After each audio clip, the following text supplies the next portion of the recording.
Hello, everyone. Welcome back to another episode of your favorite YouTube channel and podcast. Keep that same energy with your host Justin P and my MVP co-host Mr. Maurice Savage JR. This is episode 245 for the YouTube version. For the audio version, season 6, episode 11. The links are right there below in the description. Um, Today got some great topics for y'all. We're gonna recap some of these the NFL games, the national championship. We're gonna talk a little NBA. So, ladies and gentlemen, without further ado, here's the man, the myth, the legend, my co-host, your co-host, the villain or the vigilante, Mr. Maurice Savage Jr. Yay, yay! What's good, people? What's good, people? It feels good to be back, man. Doing this shit 4 or 5 years strong, man, with Big Bro, man. And we love doing we doing, bring you different content about this sports that we love so much. Not just the sport, these sports that we love. So, of course, we're gonna hit you with some emotions because I know when it comes to football, when it comes to the Ravens, you see, I got jersey on. You feel me? I'm very passionate. And of course, we're gonna hit you with some opinions because I think what I'm talking about, it matters. But at the end of the day, none of that matters unless we hit you with the facts. And that's the fact, Jack. In this episode 243, sorry, everybody, I said 245. I jumped a little head. All right, go ahead, Maurice. Go ahead, get right to it. Okay, it's about that time. You already know what time. It's about that time again where the football season's damn near over and it's time for basketball to get its shine. So let me go ahead. I asked the MVP questions, even asked Rookie of the Year questions so far. So let's go and get out of here. Give me your 10 All-Stars from the East, starters and bench. The starters, so far, I think you got Carl Anthony Towns, Donovan Mitchell, of course, Jason Tatum, Jalen Brown. That's four right there. And my fifth guy, let me see. Give me 1 second.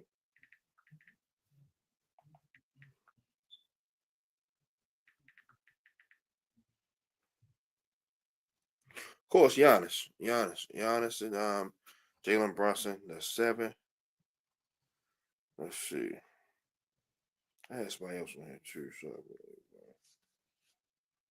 Bam. That's eight. Tyrese Halliburton. That's nine, and Damian Lillard. Okay, you got 10. Okay. For me, mine's a little different. My starter, I got LaMelo Ball, my man, averaging 29 points a game and about 8 assists. I got LaMelo at the point.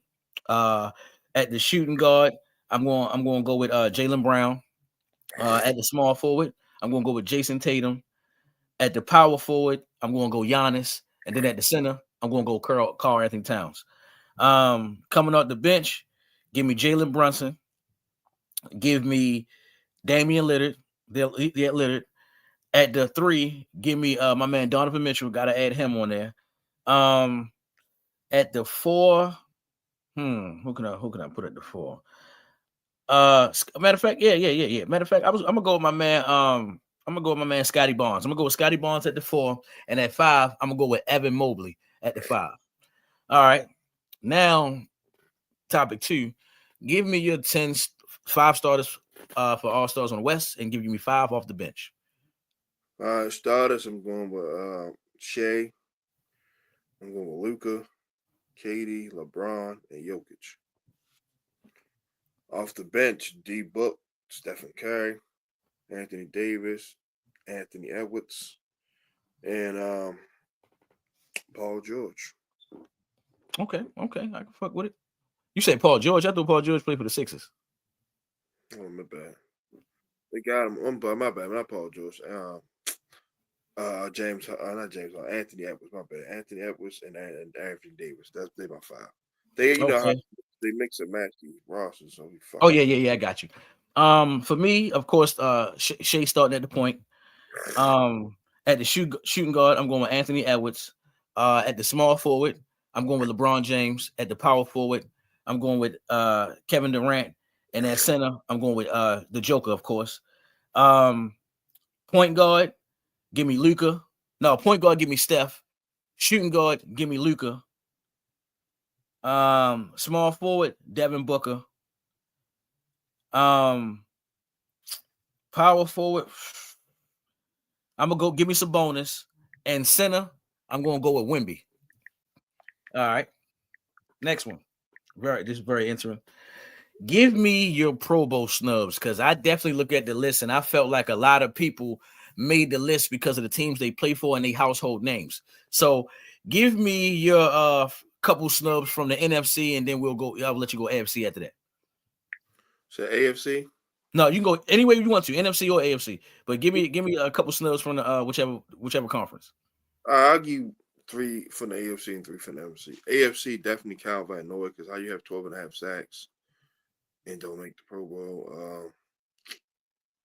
I'm gonna go Dafiowe. He had 10 sacks. Let's see who else. Who else didn't make it? That probably should have made it.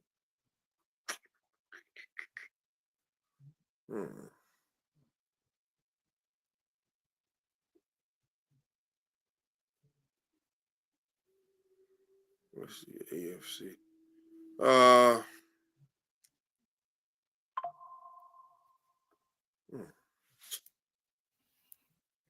I'll go with my man, Raiders. Crosby. Max Crosby. Okay. All right. And since we had to go ahead, give me NFC as well. NFC.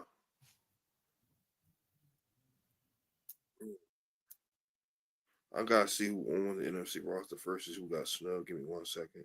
Mm-hmm.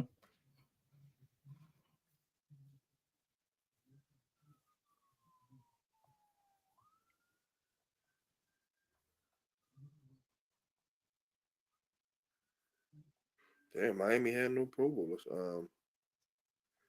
NFC, only person I would probably say maybe Trent Williams. I know his team wasn't that good, but he always balling. Mm-hmm. I think Justin Jefferson made it, if I'm not mistaken. Yeah, he did. He the number 1 wide receiver. All right. Terry McCarron made it. Jalen Johnson. Trying to see. David McKinney. I was gonna say, yeah. NFC is not too bad. Maybe AJ Terrell. That stands out to me as far as out of notable guys. AJ Terrell. Maybe Frankie Louvu should have probably made it for the Commander because he was playing his ass off. And that's about it. Balls off the top of my head. Okay. All right. Well, for me, I'm gonna start off with AFC just like how you did. For the AFC, I think they pretty much got it down pack. I mean, I looked at the numbers heavily. Everybody who made it should have made it. The only people I feel like got snubbed was Garrett Wilson. I felt like he should have made it, and Marlon Humphreys should have definitely made it. I don't know how he didn't. And then when it go to the NFC, I got a few. First of all, Kirby Joseph led the league in interceptions and didn't make the Pro Bowl. Wow. I think that's the first time I've ever seen something like that. Yeah. Next up, Charlie Gardner-Johnson. He was 3rd in the league in picks, playing his ass off for the Eagles, one of the main guys, heart and soul. He didn't make the Pro Bowl. Now, these 2 wide receivers I'm about to name, Malik Neighbors and Drake London. Both of their numbers was better than what's his name? CeeDee Lamb. They had more catches than CeeDee Lamb, more yards and more touchdowns, and their impact was way more on the game. Like, seriously. And then a lower snub, Kyron Williams. I think him not playing that last game of the season really hurt them. He went from being 3rd in the league to all the way down to like 6 or 7 or some shit like that. But before that one game, the boy was consistent the whole year, putting the Rams on his back as far as the running game. So they were my snubs right there. Okay. Next up, I definitely want to talk about this blowout. Give me your thoughts on the recap of when we talk about the national championship game. Oh man, overall this was a whooping. I mean, Notre Dame made it close at the end. Ohio State dominated, man. Well, Ohio had a hell of a game. 232 yards, 2 touchdowns. Quinshawn Judkins, 2 touchdowns. Henderson had 49 yards. He was at 4 yards to carry. Jeremiah Smith, Geno Smith, little cousin, I just realized that when he was on they had, propping him up and all, like, give him his prop. He had a touchdown, 88 yards. Emeka Buka, 64 yards. This defense had, 3 sacks? Yep, 3 sacks. They ain't pick them all, but 3 sacks. Riley Leonard did the best he could, 22 or 31, 252, 2 touchdowns. He was elite in Russia, which is a problem. That kid loved us. He was gashing people, but how Ohio State was prepared for him. Great house, 6 catches, 120 yards, 2 touchdowns. Most of that was in the second time half. Evans had 4 catches for 52, and that's pretty much it. And Xavier Watts had 8 tackles. Kid Bowen had 8. Jordan Clark had 3 tackles, and Kaiser had 5. So yeah, that's it. The floor is yours. All right. Well, for me, when I'm looking at that shit, Notre Dame, like how you said, it didn't look good for them until at the end. Pretty much, Ohio State had that intact, and except for little minor issues and miscues where the quarterback made through an incomplete pass and they had to punt and things like that. And I can't forget the wide receiver on Ohio State. He did fumble while Ohio State was on their way about to score, and we probably talking about they don't even have 23 points. Excuse me, but I mean, as you said, I mean, you can't get 13 rushing yards from your starting running back, and your quarterback got 40. That's not a winning formula at all. And your quarterback is not even a running style quarterback. And I am upset about this game because it go to show Penn State, you didn't adjust at all and ain't do shit. Ohio State did not let them beat them with their running quarterback. I looked at this shit across the board. If the ball wasn't going to Great House, it really wasn't no big plays going on. They pretty much had everybody under wraps. And he was the guy that was keeping them in the game. You feel me? And then, I mean, Notre Dame, your defense did its best, but when you're going against a high-powered offense like that, you got to do it. And I ain't gonna lie, I kind of thought they was going to have them stop until that deep play at the end of the game where it was like some Jamal Chase like type shit to Jeremiah Smith. Then when you come over here to Ohio State, your quarterback only had 4 incomplete passes. You got everything across the board. Your star wide receiver making big plays. He gets in the end zone.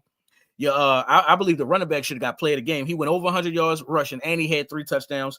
And your backup wide receiver did what he was supposed to do. 6 catches with 64. So you did what you were supposed to do. Defense came out there. I mean, on all sides of the ball, handling their business. Like I said, if it wasn't for the small miscues that Ohio State had, we probably talking about, I said the score was going to be like 42-7 or some shit, or 35-10. It was on its way to being like that only for a few miscues. So better luck next year, Notre Dame, which I don't think is going to be like that because I think Notre Dame has just been peeped out. Their quarterback going to have to do something different because it's not going to cut it with all that Russian shit. I think he got it. I think he may be eligible to come back, but I think he had to go to the league. I could be wrong. And he's going to be on the bench. All right, next up, the recap of the divisional playoffs. Now, this should be very interesting to hear about. I don't know which game you want to talk about first because one of the games are personal to us. I mean, but how we gotta do it, bro? It is what it is. I have time. I'm good with it now. It is what it is. It's not the okay. Okay, all right. Well, the first game we're going to talk about. Everybody keeps saying they're the cheaters. So, what's your thoughts on the Chiefs game? Hold on, the Chiefs game. Yeah, the Chiefs game. The Chiefs versus the damn, I forgot who the Chiefs played. Is right here in my damn face. Texans. The Chiefs playing the Texans. What's your thoughts on that? Because it was a lot of rumors after the game was over. All the players and coaches said it. This was the refs game. So I'm gonna hand it over to you. It was some ticky-tack calls, of course. But if the Texans, you got to finish. You missed the field goals, Kyrie Fairbairn. Missed a couple opportunities on defense. You had them guys, stop them, let Travis Kelce get Boogie Young and Mahomes. You gotta score points in the red zone and kick too many field goals. So yes, it definitely was some bad officiating, but at the same time, you have to make plays to overcome the officiating. And Andy Reid, second half, he just started opening up his offense more. First half, the Texans defense was bottoming them up. But he started, he said, man, Travis Kelce, you got to take over the game. Start giving it to Travis Kelce on dump downs, moving them around, putting them in the slot. You have him getting mismatched with a linebacker, a smaller safety, he's throwing it to him. Kareem Hunt had a pretty solid game. Made a touchdown, had I think over 70 yards rushing. The Mahomes scrambled and got key first down. So the Chiefs just stuck to the game plan. The Texans, you can't just whine about the ref. Yes, you can say the refs are scoring, but you still got to make plays as well. You're right. I can't deny you on that at all, brother. Well, first, what I'm gonna say is, man, Mahomes doing what Mahomes do. because I'm not gonna lie, the way I was looking in the first half, I thought the Texans had them. But then out the blue in the second half, Travis Kelce, it seemed like every time Travis Kelce caught a pass, he was wide open. I mean, I was saying this dude catching dinks and dunks and nobody around it. I'm sitting up here like, yo, it's game time. It's fourth quarter. You did such a marvelous job on this guy in the first 2 quarters. You definitely should be doing a good job in the second half when the game counts. And lo and behold, man, they let him be the extension of the running game, continue to pass it to him. They found a couple of other guys in this, that, and there. And I don't even think that the Chiefs are really healthy all the way at the wide receiver position. And then to see Kareem Hunt come in and do what he do, you got to give your hats off to them. And then before I get to the Texans, I got to give credit to the Chiefs defense that don't get enough credit. The whole narrative about the Chiefs this year, how many points they won by. They haven't blown anybody out yet. Taylor Swift and Travis Kelce. Patrick Mahomes, they cheating for them in the reps. But the whole entire time, this defense has been handling their business, being solid the whole entire year. They haven't been putting up the best numbers or the greatest numbers, but they have been putting up numbers that show you we are competing for a title, for a championship. So I got to give credit where it's due. Next up, with this, with the Texans, just like how you said, you can tell that C.J. Stroud is still a young quarterback. He missed a lot of good opportunities out there.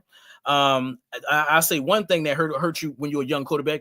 When you have 2 reliable wide receivers and now you only got 1, it messes up your whole everything and this, that, and the third. And you can tell that he really missed Tank Bell. Nick Collins, I got to give credit where it's due, man. That boy been showing his ass ever since he came back. 1,000-yard receiver, 100-yard catch. I mean, did what he did. I mean, only thing I would say, man, my man John Michie from Alabama, these one of them times when the number 1 or number 2 wide receiver go down, this is where they say next man up. I felt like you should have had a better game. You can't keep having games like this with only 2 receptions for a couple first downs and third down in the first quarter, third down in the third quarter. You can't do shit like that. And overall, I would just say, Texans, you did do what you could do, but the things that was hurting you was when they was calling them certain penalties, you let those penalties defeat you and you never recovered. So that's why the score was where it was. I mean, we're talking about an 8-point game right here. Okay. All right. Hold on, let me go back. The next game, which was definitely excuse me. The next game, which was definitely shocking to me. The Washington Commanders beating the Lions. When you turn the football over like that, good things never happen. And that's what the Lions found out. Like, I don't care how many 1,000-yard receivers you got, I mean 1,000-yard running backs we got, I mean Pro Bowls, all pros you got, you can't turn the football over, especially in the playoffs. They had 5 turnovers. And the Commanders played with house money because they were expected to get their ass kicked. So they played loose and free, with no pressure. Jaden Daniels was unpoised. Great job to Cliff Kingsbury, put them in great situations and mix it up with some runs. And Paul Witt, the Commanders defensive coordinator, did a great job. How it slowed down that Lions offense, getting turnovers and big stops. Because I said if the Commanders win, they got to get big turnovers and capitalize on them. They did that. So yeah, and like I said, Jaden Daniels, man, put on the show. Fouling them guys, Doris Armstrong, Bobby Wagner, Frankie Lee, they were all over the place. Marshawn Lattimore was covering. He didn't give up much. But yeah, like I said, the Lions, just because you got there last year, don't mean people just gonna just roll over for you because you went for 15 and 2. Don't work like that. That's why I was any given Sunday/Saturday. So yeah, the Commanders just came in and played mistake-free football. That's why I always say this: when you have a championship team and you're on a championship year, like how the Lions was last year, you take advantage of it. This could be your only time going to the Super Bowl. This could be your last time going to the Super Bowl, your only chance. There's been plenty of people who made it to the NFC Championship, AFC Championship, and they never reached the playoffs again. And Jared Goff, I mean, come on, bro. It's starting to get them rumors where how many excuses we're going to let you have. Because you putting up great numbers. You giving me a better version of Kirk Cousins. You putting up great numbers the whole entire season. You play decent in the playoffs, but then you give us these shit the bed type games. I'm not going to lie. I think earlier this year, he thought he could do the same thing he did early this year. Or what he did last week, he thought he could do it this year. Early this year. I think Jared Goff had a game this year where he threw about 4 or 3 interceptions and the Lions still won. So I guess he was thinking, that same shit was going to happen. But the whole entire time, everybody need to know this. The Washington Commanders have been hungry. They see that they have a Lamar Jackson 2.0. And they know as long as we play defense and do our part, our quarterback is going to do his part, putting his whole body on the line. And that's what I love to see. I mean, as you said, I ain't gonna lie, I thought the Lions game, rushing game was going to struggle. Jameer Gibbs, two touchdowns, 105. And my man, Amon-Ra St. Brown, one of my favorite wide receivers in the league, 8 catches, 137. I mean, doing what he's supposed to do. The only thing I can say bad from the passing game is my man J-Mo. You can't keep doing that. You can't have 5 catches for 130 and then the next 2 games 1 catch for 9, 1 catch for 8. You can't keep doing that shit. I mean, I'm happy about the 61-yard touchdown, but wide receiver, the position they pay you to do 1 fucking catch and you out there for 50 fucking plays, all that ain't coverage. Sometimes you just not getting a release on your guy. And then over here, playing well balanced. I mean, what they had almost 200. Talking about the Commanders now. Commanders almost had 200 yards rushing. They had 2 receivers. They had 3 rushing touchdowns, 2 receiving touchdowns. Shout out to the old veteran Zach Ertz. I know he's gonna like this game when he playing against the Eagles. And then I ain't gonna lie, Scary Terry have been exactly that since the playoffs have started. He's very, very underrated. He's not getting the love that he's getting. And I'm gonna tell you like this. Terry McLaurin has always been one of my favorite wide receivers because he was still putting up great numbers with shitty quarterbacks. So anybody ever watch this, you can always make my list as a wide receiver, especially when you can get open with any quarterback. You don't need the Peyton. You don't need the Tom Brady. Anybody who's your quarterback, you get open. I mean, shout out to the Andre Johnsons. Shout out to the DeAndre Hopkins. I'll be forever on that shit. But overall, Detroit Lions, y'all shit the bid. I don't even know what to think next year because it's clearly sure the Commanders are going to get better. The Commanders are not going to take a seat back on none of that type of shit. So, and then people like Dallas and open them trash ass teams see shit like this. So I ain't gonna lie. Better luck next time and better luck next year. Okay, this game right here, this probably the game besides the Ravens game. This one really, really hurt me. It really stung. The Rams and the Eagles. Give me your thoughts. Once again, you play mistake-free football. Your chances increased. The Rams made some mistakes. Saquon Barkley went off, man. They Rams were stuffing them. And they stuck with it, which I'm gonna talk about in the next game with the in the last game of Sunday with Ravens. They stuck with it. He ended up popping runs. 200 yards rushing. Jalen Hurts had a big touchdown run. Rams, clawed to keep it close, but Jalen Carter, man, it's a beast, man. Shorty showed up. He's probably been the best non-quarterback player in the playoffs. Like, he's been dominant, man. Like, I get it, defensive line is not the sexiest position, but it's one of the most important because if you can't get pressure on the quarterback, can't stop the run. It don't matter. So he's doing his things. The secondary for Philly stepped up once Slade got hurt. Isaiah Rodgers, them guys, they held their own. Cooper DeJean, Charlie Garner-Johnson, Quinyon Mitchell. Zach Brom and balling out control. She's a pro and probably is a defensive player of the year candidate. And Vic Fangio, he got this team. He drawed up schemes to get stops when they needed to against a very, very good offensive-minded coach. So yeah, it was a hell of a game. But like I said, when you make mistakes, another team doesn't, the chances of winning decrease. Okay. I'm looking at these stats, and we all know the score was 22-28. And when I look at these stats, and plus I did watch the game, I'm going to put it more so the Rams lost this game. I'm going to tell you why I said the Rams lost this game. We already know Saquon Barkley is a threat, and he does what he does. But anytime you can shut Devontae Smith down for 4 catches and 21 yards, A.J. Brown, who is a lead receiver, 2 catches for 14, you're supposed to win that game. I under that when you locking it down like that in the secondary, now focus on Saquon. It should have been no way Barkley had 205 yards. To be real, nigga, Jalen Hurts played horrible. He had 128 yards. That's shitty. He was a Jared Goff. Matt Stafford outplayed this guy by a lot, 324. And also, Kyron Williams, he had over 100 yards rushing. This is another thing. The wide receivers on the Rams, their numbers are way better than what's going over there. This dude, Matt Stafford, threw the ball to like 8 different guys. Yeah. So all I'm gonna say is what you said is they got stops at the right time because there was times where the Rams have got to stop and it was time for them to score or take the lead. And the Eagles defense, like how you said, Jalen Carter and boys stepped the fuck up. All I'm gonna say is good job, Rams. Your second string wide receiver did what they could. Your number 1 wide receiver did what he could. DeMarcus Robinson did what he could. I mean, Higbee. We talking about everybody I just named had over 50 yards receiving. You feel me? And was making some big plays and shit. So all I'm gonna say is, man, that was a good try, Rams. You did all that you could. You put in your last little fight in because you at the end of the road on a Matt Stafford. I can't wait to see what quarterback you guys are gonna draft in the future. But I mean, that was more of the Rams lost this game.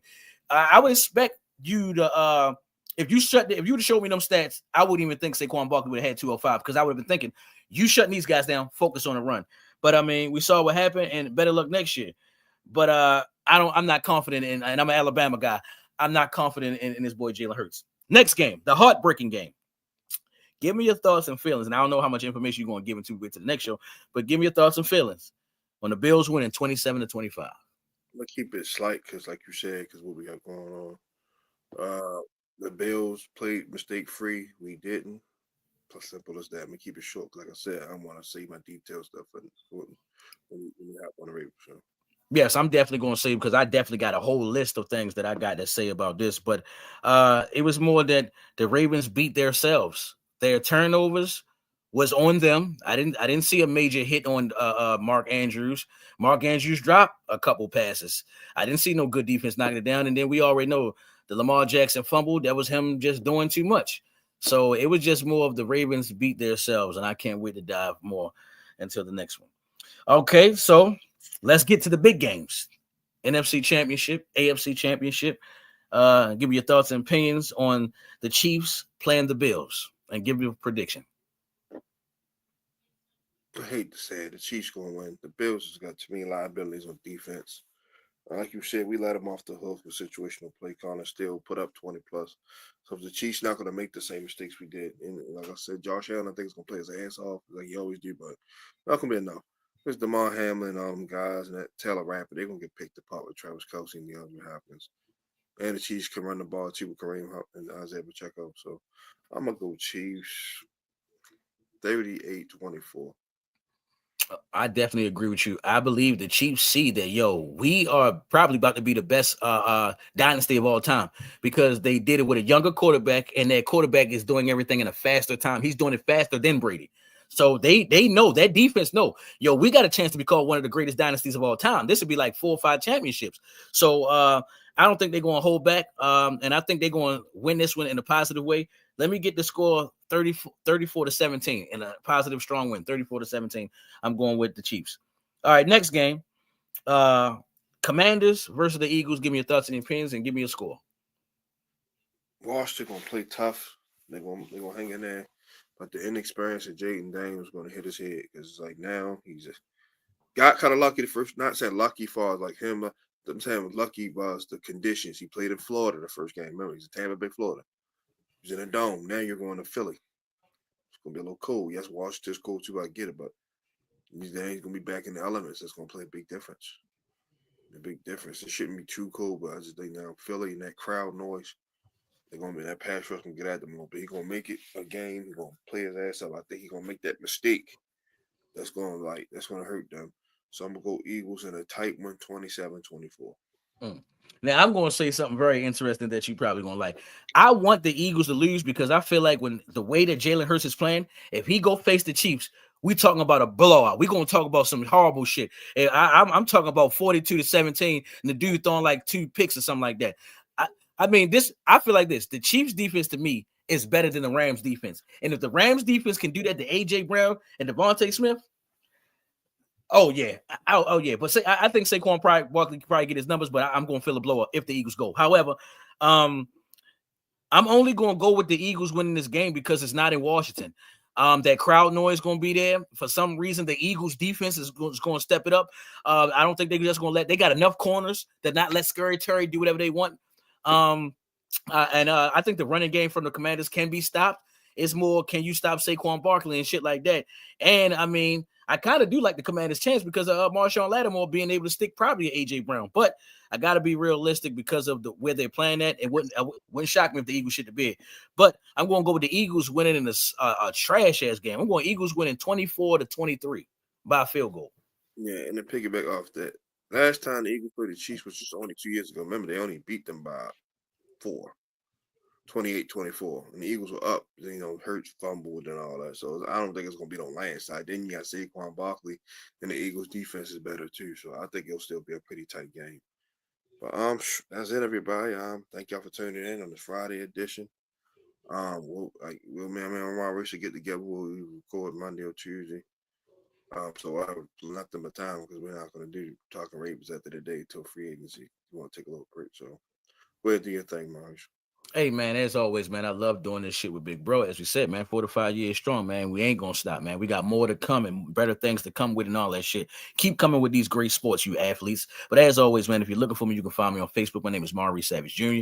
If you can't find me there, which I know you will, you can find me on Instagram, I_AM_the_Pharaoh. And that's me, baby. DB life or no life. Know what I'm about to say. Be great on the way to the figure eight. And always remember the hashtag KTSC. Keep that same energy from your host, Justin P. And my MVP co-host, Mr. Maurice Savage Jr., the villain or the vigilante. You can catch us in about 25 minutes or so on Talking Ravens all day, every day. Me and Shannon. Dave not gonna make it because he's not feeling well. So I was looking forward to Dave and Maurice, giving their intake on the game, but we'll have plenty of time for that in the off season.